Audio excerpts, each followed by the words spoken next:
Kampucheassa on sitten miljoonia ihmisiä, jotka on riippuvaisia tästä tekstiiliteollisuudesta, niin sekin on sitten osa näiden valtioiden jonkinlaista kehitystä näin. Mutta varmaan, niin.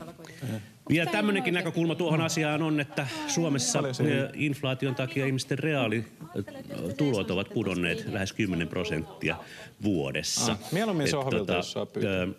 Varmaan uusiin vaatteisiin ei ole sitten varaa, ainakaan laadukkaisiin. Kun minä olin nuori. Siinä on aikaa. Niin. Tekevät kankaan kaltaista kangasmateriaalia, paperia ja puuvilla ja muista. Sohvaseparatisti. Että sieltä tulee uusi sukupolvi eettisemmällä vaatteella kohta. Sitten sitä odotellessa niin suosittelen kierrättämistä. Joo.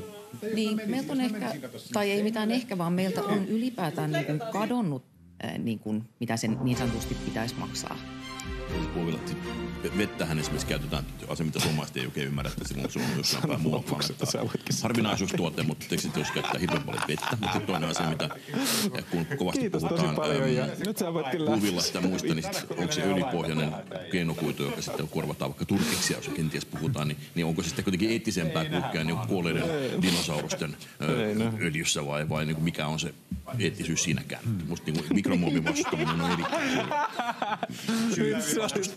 paras.